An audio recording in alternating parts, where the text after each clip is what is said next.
conference panels. This panel will be on the use of technology for conflict analysis, and I'm going to leave you in the capable hands of our panel chair, Francesco Mancini, Senior Director of Research with the IPI. Thank you. Excellent. Good afternoon. We are starting our very first panel on a topic that rightly so should be at the beginning of thinking of what to do about conflict and peace, which is understanding conflict dynamics.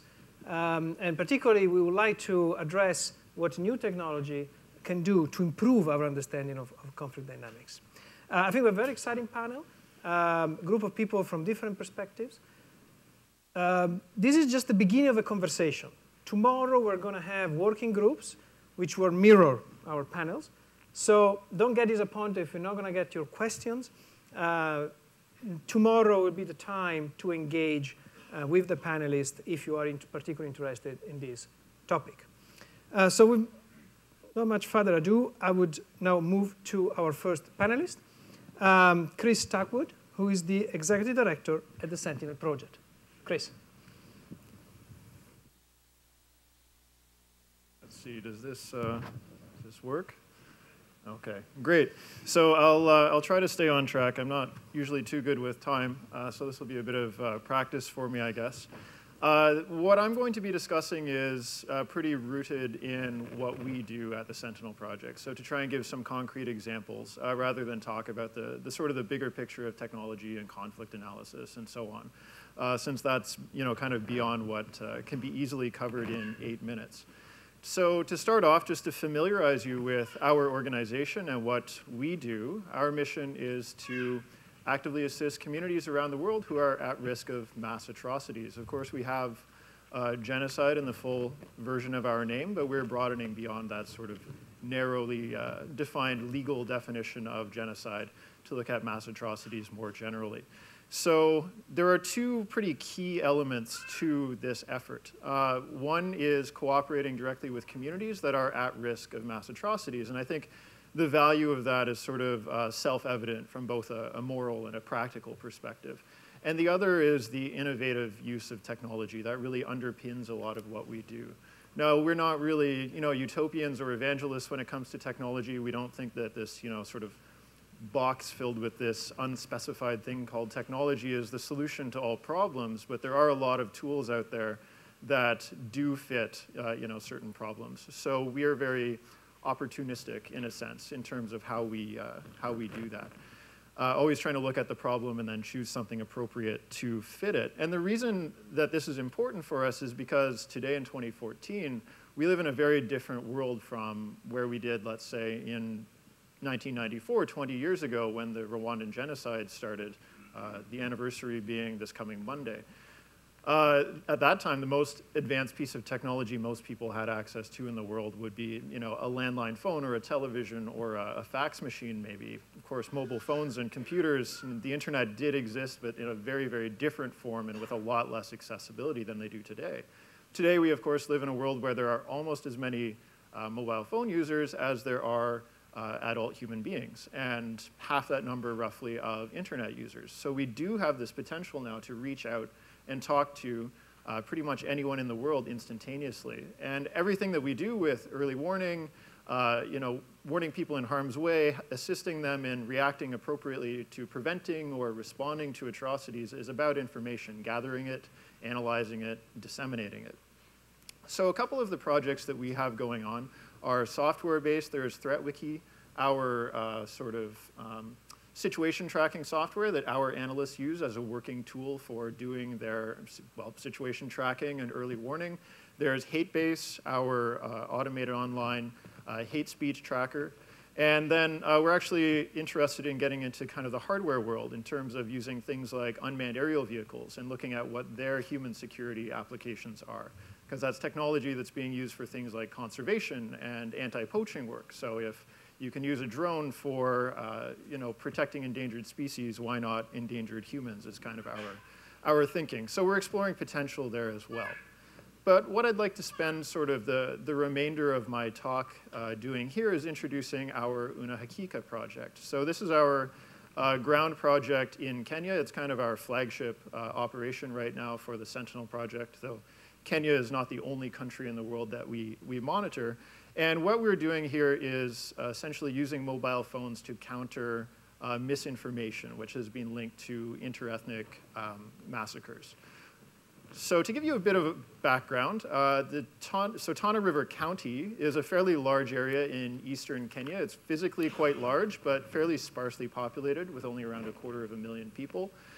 Predominantly populated by the Pokomo ethnic group, who are mostly farmers, and the Orma, who are mostly pastoralists, so they're semi-nomads who herd cattle. And there's sort of a history of conflict between the two groups, but this is always exacerbated by various different factors, one of those being elections. So around the time of the last Kenyan election, just over a year ago, there were a series of massacres between late sort of August 2012 and January 2013. So over 160 people were killed throughout this series of killings. Some tens of thousands, 40,000 I believe is the exact number, were displaced, which out of a population of 240,000 is significant, especially since most of this violence happened in a much smaller area within the Delta, or within Tana River County, known as Tana Delta. And some of those people have yet to return home because their homes are still lying in ashes. And fortunately, the killing came to an end predominantly for two reasons. One being that the Kenyan government, which was not a party to the violence itself, which makes a very sort of positive environment for us to operate in, put a big security push on the area. The other is that the election came and went, and generally the violence of this sort is linked to politicians sort of jockeying for position, using violence and rumors and such things to their advantage. However, although sort of more non-security focused or sort of more civil society-based peace initiatives are in place, a lot of the problems are still there. So this isn't to say that we don't expect to see more of the same in the future.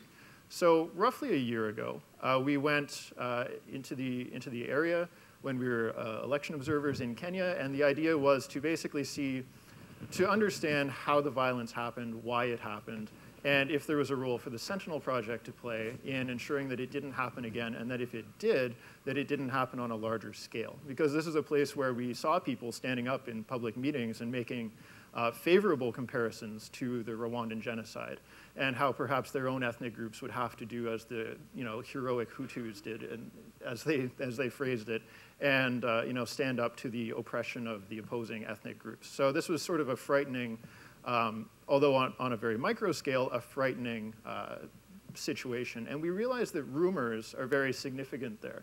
So things like what seems mundane to us but is very significant there, like somebody from one group grazing cattle on another group's farm, or more significant things like a health worker from one community basically, in trying to inject poison into children instead of vaccine, or things like weapons being supplied to one community in order to destroy and drive the other community off the land. Now, are these things true?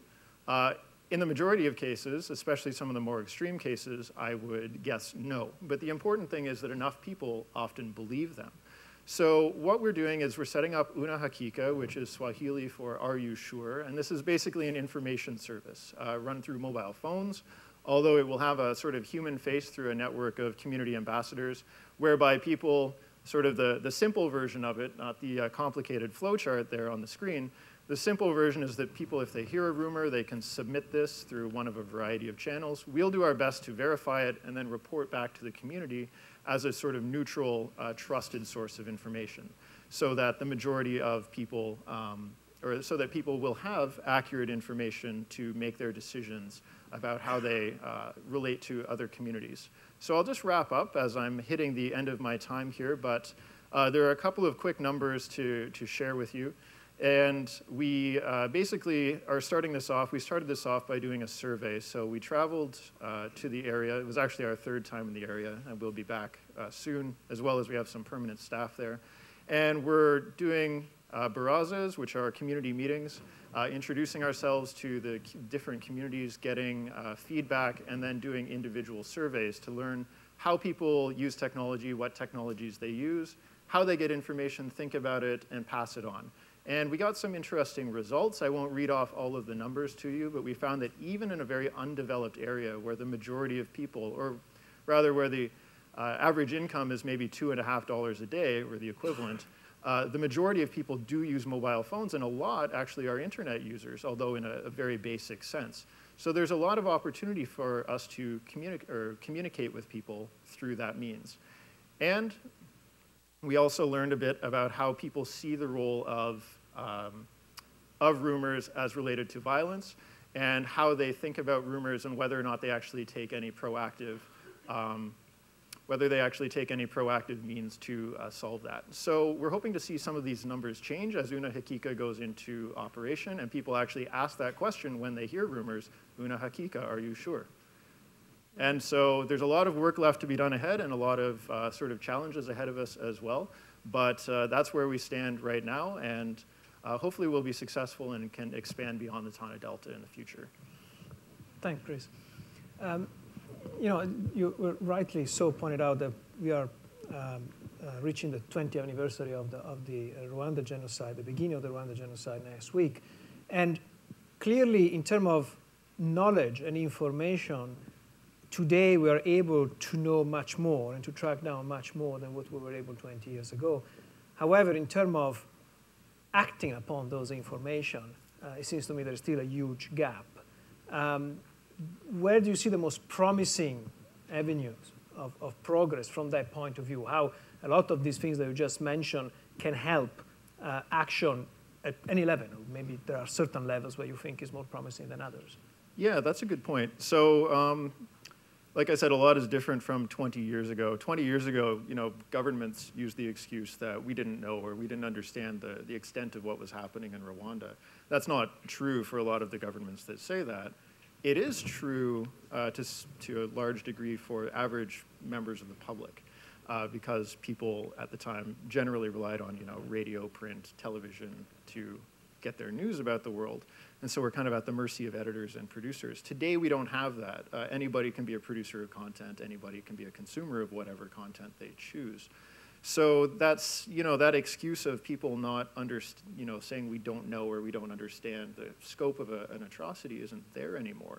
But you're also right that there's no linkage, or there's not as strong of a link between that foreknowledge or, you know, knowledge of what's happening right now, that situational awareness, and some kind of action. So our particular interest, and especially my personal particular interest, is not necessarily in using these new tools for advocacy and trying to get, you know, prod governments into taking action to intervene. Although if that happens, or, you know, the international community, however you define that, if that happens, that's great. But using these tools to actually facilitate kind of the opposite of you know, what a lot of people see as being the potential of big data, but something that you could call small data. So working at the localized level. I would love to go from the point where we're focused on predicting what country is going to have mass atrocities in the next 3 to 5 years to what city, neighborhood, or village is going to have mass atrocities in the next month, week, or day, and then warning the people directly in harm's way so that they can move out of harm's way or take some other appropriate measure. And these are the kinds of things that are already done in, you know, the natural disaster management field. We just haven't adopted that necessarily as much into and really systematized it in the atrocity prevention field. So kind of, from my perspective, sort of bypassing the state level and, you know, I don't like to use the word empowering, but kind of empowering people in a way to predict and prevent their own atrocities. Definitely. Yeah. Thank you. And in some way, I think what this technology can do is really shorten the distance between the information and the set of incentive to do something about it, because probably at a localized level, you do have incentive for behavioral change that actually can be influenced rather than at a multilateral global level. Thank you. Our second speaker, Anne Kahl, is a conflict prevention specialist at the Bureau for Crisis Prevention and Recovery, BCPR of UNDP. And you have the floor. Yeah, thank you. I don't have any slides, so you can look at the beautiful logo. I just wanted to start out by thanking the organizers for this opportunity. UNDP is very excited about this conference and also very excited about this whole initiative to really bring forward this field of technology and peace building. And as Marta Ruedas also told us this morning on her video, for us it's really crucial that it's something we do jointly in partnership. There's not one organization, one initiative that can do this on its own. So we're also very much welcoming new ideas, new approaches, and partnerships with many of you and people within this field. So in terms of conflict analysis and technology, UNDP has done some work in order to find out how we can use technology better to inform our ongoing conflict analysis, which is really the backbone of a lot of our programming in many contexts. So in order really to have programming that addresses the needs of the country and really ensure conflict sensitivity and application of do no harm principles, it's crucial to have this good analysis as the backbone. And obviously, technology in many different ways can actually help us inform those processes. So we have been looking at it from two different angles. One angle is this whole phenomenon of big data, which we're going to discuss further. What does it actually mean and how can we actually use this big data? I think we all agree that there's a great potential. It looks very promising, but when we really try to put it to practice, I think it's actually super difficult. So in UNDP, we have tried to have some pilot projects looking at how we could actually use this phenomenon in our analysis and in our risk monitoring. So one initiative we're currently piloting, and my colleague Corrado sits down there if you want to hear more about it, is how we can actually use social media and other online sources to inform our global risk monitoring. Yeah, he can tell you more. Another project we've been working on is to use the GDEL data set, which is the global data and event, a global data set with more than 200 million entry points on crisis-related events that uses news and print media to gather the data sets. So what we try to do is to kind of make two proof-of-case research studies looking at previous conflict situations and kind of compare what the GDEL data set could give us in terms of what UNDP country office already knew about those situations. So we looked at the Tunisian revolution and we looked at Georgia from the period 2008 to 2013. And even though we were like, okay, this is going to be so exciting, I actually think the result was a bit mixed because we looked at what we got out of it. And we didn't really get a lot of new information. It very much verified what we already knew at the given context in those country situations. You can say something about GDEL being based on data sources or news sources, sorry, and that you can already find that in the media. You can talk about maybe the level of data you get out of looking at news sources. If you really get the localized level, that's really interesting. But that said, I do think that we can use GDEL to something. I just think we still haven't found out exactly how we can actually use it. So now we are looking forward to trying to launch a new project looking more at mobile data and see how we can maybe find indicators in given context that can really give us some new information to our analysis. So that's kind of one angle on the whole big data phenomenon. The other part of the work we've been doing is really more to look at the more local level of participatory approaches to conflict analysis. In that regard, we very much looked at the use of crowdsourcing, texts, and also mapping in terms of really using early warning, early response system to feed into our ongoing country analysis. One example that's kind of famous by now is the UNDP platform in Kenya that used local reporters that texted in their warnings to like a national situation room based in Nairobi. And then they conveyed the information to like the relevant response mechanism. In some cases, that could be like local peace committees, or it could be police entities, etc., depending on the situation. We also have other actually colleagues in the room. I don't know. We have somebody from Georgia. There we have an ELVA project that kind of used the same methodology. And we also have some colleagues from Sudan who has also done something interesting in terms of using mapping for information gathering. I think the latest project in that regard is in Thailand, where we're currently setting up like a participatory information collection system, which are going to kind of look at if we can map or monitor and map potential violent incidences, and also to see how that can feed into the whole UN system and the way they kind of analyze situations. So I think we have those two approaches. I think the participatory conflict analysis is really something that has showed much more impact, and it has really helped informing our programming, whereas the big data is still, as I know Francesco will say, a big question in terms of how we can actually apply that. But going back to where I started, I do really feel that we need to kind of make the bridge also to the private sector and to other partners, and then really get together in one room saying, okay, we know that we don't have all the information that's actually out there, but we know that we have a conflict analysis system where we very much would like that information to feed into. And once that information is feeding into that system, we can actually make sure that it's going to impact the way we do development and the way we do conflict prevention work. So on that note, I just want to say that we're happy to be here, and we're very happy to continue conversation with many of you. Thanks. Thank you. And I find particularly interesting this concept of participatory conflict analysis. Mm-hmm. Would you just spend really 1 minute to tell us how it works? Maybe taking a Kenya example. I know we're talking a lot about it, but I wouldn't assume that everybody's extremely familiar with what happened there. If I'm someone in a rural or semi-urban area of Kenya and I want to participate in conflict analysis, how does it work? Yeah. No, I mean, the Kenya example is known because it's a good example, right? Mm-hmm. So basically what happened there was a system that was set up in 2010 where we're using like existing peace infrastructure, so for instance, peace councils and other at the local rural area, and then applying technology to have like a rapid information exchange. So that if you're a part, let's say that you're in a specific village and then you experience something happening. Let's say there's a hate speech or anything else like that. You can then send a warning into like the situation room in Nairobi, which will then look at what kind of measures do we have that can then be sent in terms of response.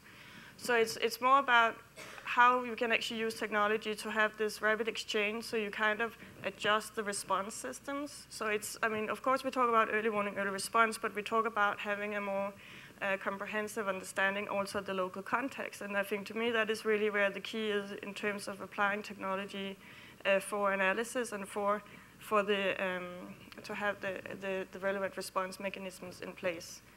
So it's this thing about how we can localize it instead of always having, the analytical level at the very national level, that we really have a better interaction between the national and local levels. Yeah. No, and I completely agree, by the way, that I think one of the greatest potential of the big data, which to me still leaves a lot of big questions in conflict analysis, is the granularity of the data, which I think we use to color entire countries with red and with big flags of conflict. But what actually interests us in terms of understanding and then intervention is where, whom, at a very micro level. And I think here is an area where there is really quite a potential. Yeah. Excellent. But again, it's not that easy to do it, right? And so we're still looking at how we can actually crack that nut, because I think, we all agree on the potential, and there's a lot of support in order to actually try to inform programming using that, but it's not that easy. Yeah. And this actually leads us very nicely to the next speaker, because there is here someone who actually been trying to do that kind of granular kind of work. So Christopher McNaboe, who is the developer and manager of the Syrian conflict mapping at the Carter Center. Chris, you have the floor. Thanks. I started the Syria conflict. Working? Can you hear me? Mm-hmm. I started the Syria conflict mapping project at the Carter Center about 2 years ago. It started with an analysis of just a single armed group, which, by extracting their social network analysis on Twitter, revealed some very, very interesting things about this group. The goal of this project was originally intended to help inform top-level mediators about the participants of this conflict so that they could better engage in the conflict. And it's all based entirely on social media information, which I think it's worth noting. It started 2 years ago, which is approximately 2 years before President Carter sent his first text message. So it says something about Carter Center. Now, as we've discussed earlier today, people are increasingly online, and one of the first things they do when they get online is they use social media. Around the time we formalized this project at the center, the Pew Research Center released a study saying that people in North Africa and West Asia are 2 to 4 times as likely to share their views about political events or religious events online. And that only increased in cases like Syria, where conflicts turned violent and people had a more pressing and desperate need for information. But also, as the conflict turned violent, it wasn't just used by people for sharing information. It was used by conflict participants themselves in order to promote and progress their own agenda. So this is Lieutenant Colonel Hussein Haramouche. He became a figurehead of what we generally refer to as the Free Syrian Army, a collection of opposition armed groups. And when he defected early in the conflict, he did so via YouTube. He turned to social media just as everybody else in the region had been doing, and posted his defection online. And when he did that, he held up his identity card. He said his name, his rank, his division, where he was, why he was defecting, what he was doing when he defected, and set sort of a pattern for subsequent defections. And he was very quickly joined by many others, all of whom, again, held up their identity card and used this pre-existing trend or online interaction in the region to promote their defections and what exactly they were doing. So eventually, these defectors started increasing, and we had mass defections and the formation of armed groups. And early on in this project, we were actually able to reverse engineer the structure of the Syrian military by tracking where all these defectors were coming from, their divisions, their regiments, their battalions, or at least the sections of it that were defecting, which enabled us to answer some big picture questions. Again, this was geared towards top-level mediators, originally Kofi Annan and now Lakhdar Brahimi. And we were able to determine that, no, the Syrian military was not going to collapse in any fundamental way, but that these armed groups were going to continue to grow. And eventually, we had military councils formed to coordinate the actions of all of these armed groups. Now, working with a team of researchers, we've watched thousands of these videos, defection videos and armed group formation videos. And over the course of the conflict, we've tracked 5,600 armed groups and military councils throughout the country, representing over 100,000 fighters who have been seen in these videos. Now, we're not trying to account for those who've been killed or those who've joined offline, but just thinking about that, the number of groups that have announced their defections online and the number of fighters that we've seen online, 5,600 and about 100,000 fighters. Now, using network analysis tools, we've been able to put those into an image and a time-lapse progressing image. What you're looking at right here is the evolution of armed group structures in the Aleppo governorate over the course of the conflict. And wait for it. We see slowly, one by one, these groups appear, and then in July, right there, we see a dramatic increase in the structure of armed opposition networks in the territory, which coincides exactly with the start of the battle for Aleppo city. Now, like I said, we had originally been trying to inform top-level mediators, but the amount of information we've been able to gather, again, just through publicly available online sources, using human analysis, not necessarily algorithms, we've been able to track the conflict in such a high level of detail that we've expanded its use now to be applied in humanitarian situations and much more. Obviously, with this amount of information, keeping track of it becomes incredibly difficult. And images like this, while pretty and fun to watch, are not readily usable by policymakers. So we started progressing from there, partnering with Palantir Technologies in order to make sense of this and see the big trends that emerge. So there we go. This right here is a timeline of frequency of armed formations over the course of the conflict. And as you can see, they have risen almost exponentially since the beginning of the conflict, or the first formations in 2011, up until about November of 2012, at which point the trend reversed. And by looking at these trends, we can make some assumptions, such as that By the end of 2012, the armed opposition had reached more or less the level that it would be, and that existing armed groups began to slowly consolidate over this time. Now, we advanced beyond tracking just armed group formations, because there's so much more out there online, and we've been able to track thousands of conflict events as well, from a variety of sources, put them all together, put them on a map, and see what it says. Now, this is an image of Aleppo city, and by just filtering out all of the reported incidents of armed clashes, we can actually see very clearly the lines of control. All of the clashes line up on the front lines in the city, and we can see what's been going on. We can also see where there have been barrel bombings, where there have been shellings, where there are the highest concentrations of fighting, and then how we can respond to them. Additionally, as I said, we're working with humanitarian communities or organizations.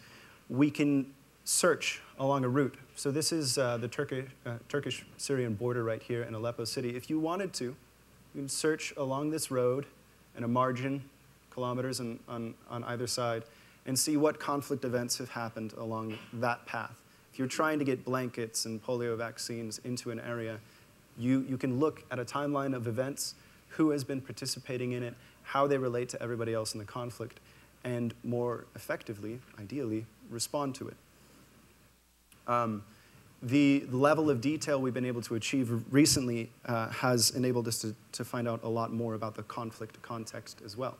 So it's not just who is where and what are they doing and where are the affected populations and how can we effectively reach them, but it's information like what sort of weapons they have, whether or not there are children in these armed groups, what sort of, how are these groups composed, and who, by tracking things like specific weapons used by these groups, who is supporting them from abroad.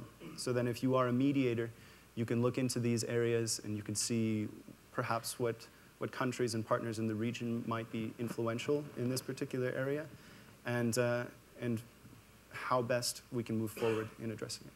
Thanks. Excellent, thank you.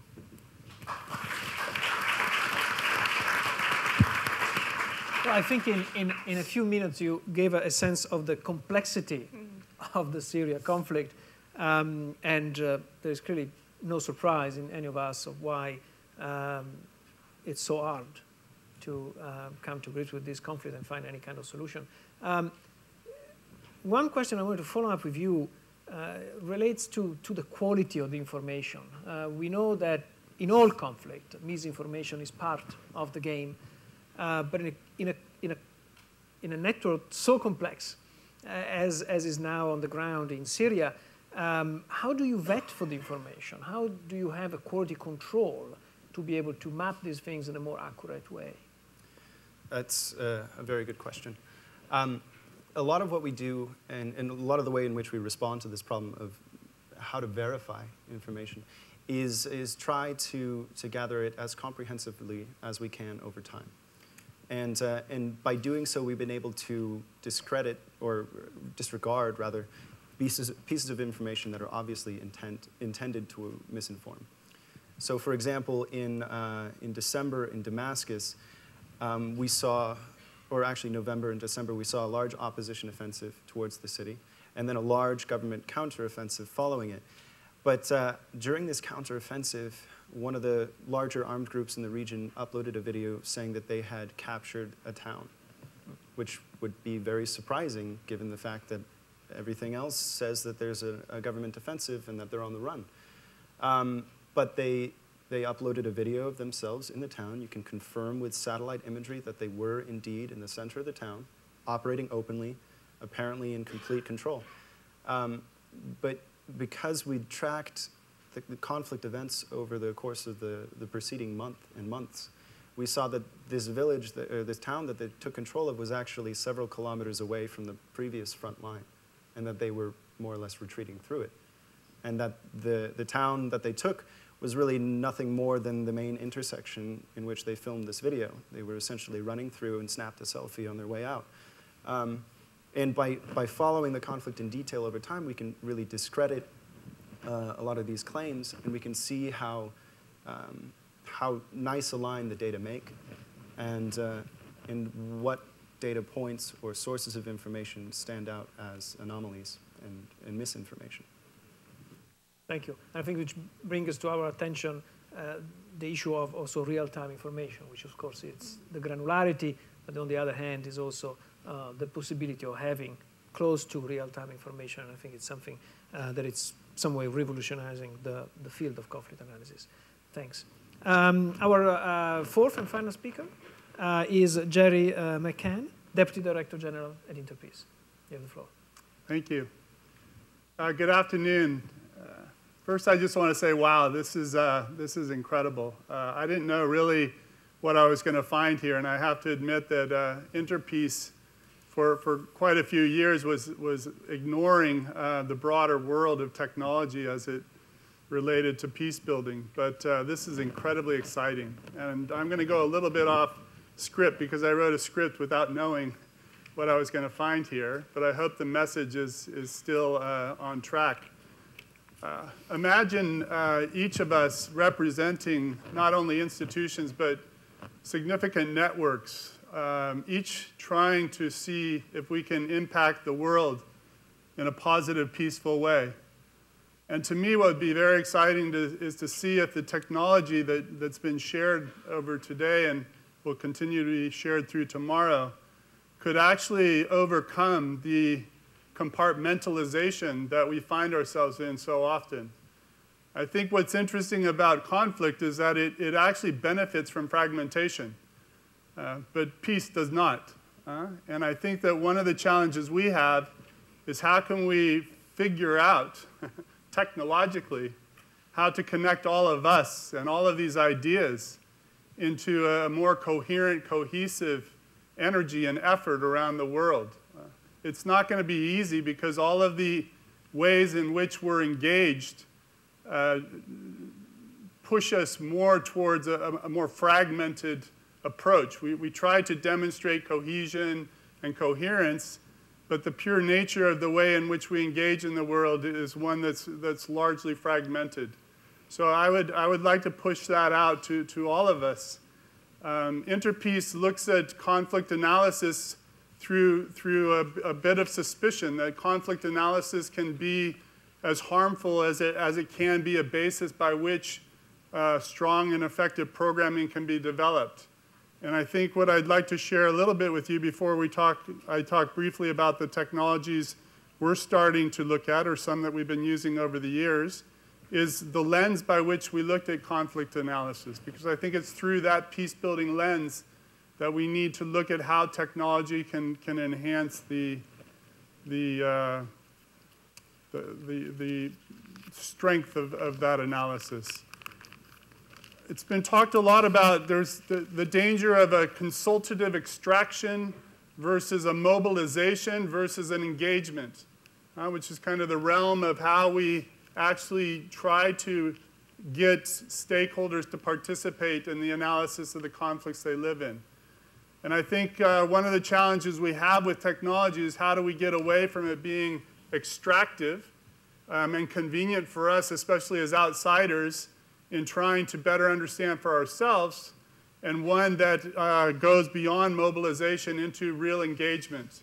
That when we talk about participatory analysis, that we're really talking not just about participating in the sharing, but also participating in the analysis, which oftentimes we don't use the stakeholders to play a role in. Also, when we look at inclusivity, one of the great things about technology is it allows us to access a much greater array of stakeholders. We tend to have many more involved in the process, but the challenge still remains, how do we ensure inclusivity, real inclusivity that reflects what a society's makeup is all about. So it's not only about getting all the way down to the grassroots and trying to increase the number of people we're accessing, it's also about understanding the way in which we ensure that the inclusivity we're looking for as a representation not only of society, but also of those marginalized in society, can be addressed. Orientation. we've done studies that we refer to as peace mapping rather than conflict analysis. That we look at, we're trying to look more at not necessarily what are the impediments to peace as the only question, but also why isn't it worse? Because actually there's a lot of things going on in these societies that we're overlooking that are strengths that they have, even in a conflicted situation. As Francesco was saying, that the maps before used to be red. Somalia, where I've spent 10 years of a significant engagement, used to be just easy as painted red. And then we realized actually there's incredible pockets of peace that have shown tremendous resilience as neighbors have been in the throes of conflict. And we need to pay attention to that. We need to ask people, why isn't it worse? What are you doing to keep this from getting worse than it is today? I think also the vertical axis is very important. While not all of us can operate at all levels of society, we have to find ways to stitch together the engagement that we have. Because as many of you who are working at the grassroots know, you can spend a lot of years engaging at that level only to be wiped away by one mobile phone call from somebody in the capital city not happy with what you're doing, talking to a local leader within these communities who then undermines the important work that's being done. And finally, trust building. Trust building isn't a handshake and an agreement. Trust building is a process. And one of the challenges we all have is how do we ensure that we have sustained engagement? Because it's only through that sustained engagement that we can build trust. Trust can't come in a matter of weeks, months, or even years. There was some sharing earlier about generational change. I think from Peace Jam, that this isn't going to happen in one generation or 2 generations. If this is a multi-generational process of bringing about greater peace and stability, we've got to find ways in which we can sustain that engagement, and that the trust that we're trying to build in the early stages becomes a long-term strategy, that we shouldn't necessarily have an exit strategy when it comes to building trust. Maybe when it comes to funded projects, but not necessarily when it comes to building trust. Jessamy from Interpeace shared earlier today in the Ignite talk our work on mobile audiovisual units in Puntland, northern Somalia. And I think the audiovisual technology is a fantastic way to really get people in remote places to get their voices out and heard. And this is one of the areas we've had the longest engagement and probably the most success is in using audiovisual to really try to capture the voices. It accelerates the engagement. It allows for the evidence of what's being said in one community to be heard by another. The way we try to play out this process is to ensure that we're not extracting and leaving them behind and taking their voices elsewhere. But instead, what we're trying to do is to keep them engaged in the process. It also, interestingly enough, it allows for somebody coming from a village to feel confident in speaking to somebody that's occupying the State House. And that can be very challenging when you have grassroots participants trying to be less intimidated with their political elites in the capitals. And finally, it's a powerful tool for dissemination. So I think that this is one technology that we've really capitalized on. Another one I'll just talk on briefly is on participatory polling. And again, the participation is critical in the design of the polls so that the people don't feel that they're only being extracted from, but they're actually engaged in the process. It'll be very interesting to hear this afternoon, both in the design and in the evaluation, how we can sustain the engagement of the stakeholders so that that which we're pulling from them and to better understand the context during the conflict analysis can be a part of a longer-term process in keeping them engaged throughout the process. Thank you. Thank you, Jay.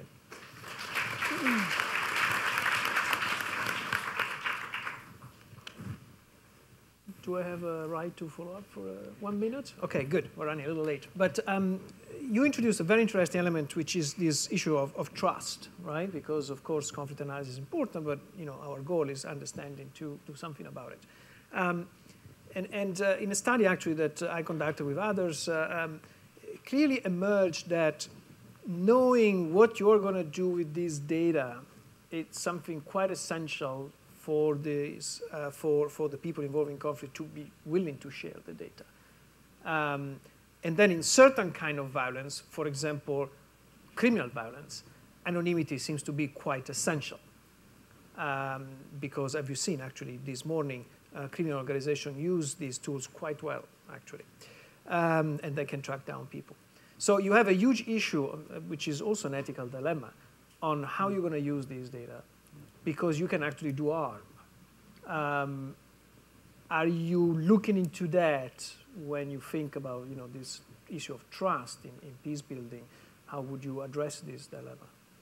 Well, that's an excellent question, and I think for us, the answer to that has to do with the way in which we sustain the engagement with the stakeholders. I think that one of the challenges is if there's a sense that you're going to take the information and then to decide what to do with it and how to use it, you're less likely to really get the kind of understanding we're looking for. So I think our processes really have to look at how do we ensure the kind of sustained engagement so that people recognize they're going to actually play a role in how that data is used.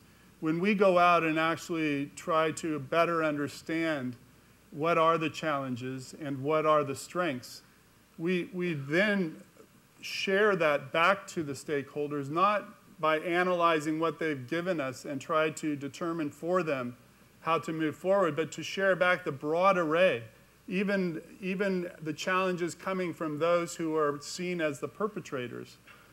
Because at the end of the day, if you start putting the white hats and the black hats on people during the analysis, it's very unlikely you're going to keep them engaged during the actual process of building peace.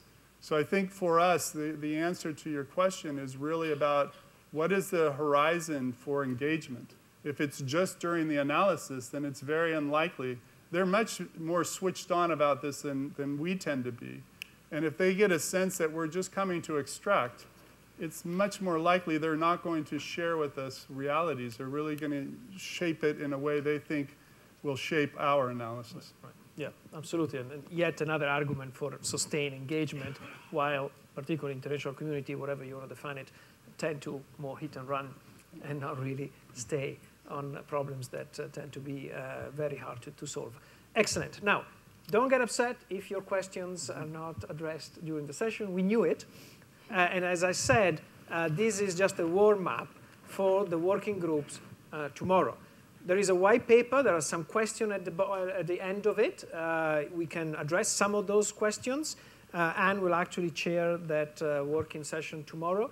And do please bring your questions. And hopefully we will be able to come up with some good ideas, or at least, not say big answers, but at least some small answers to these big questions.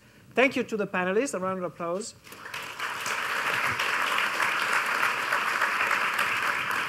And looking forward to see you tomorrow at the working group. Thank you. And just before you walk out for your coffee break, I have two small announcements. The first one is that if you were a participant in the technology fair, we've taken down the technology fair. Please pick up the things that you had laid out on the tables if you haven't done so already. The second one, do you have the link for? Okay.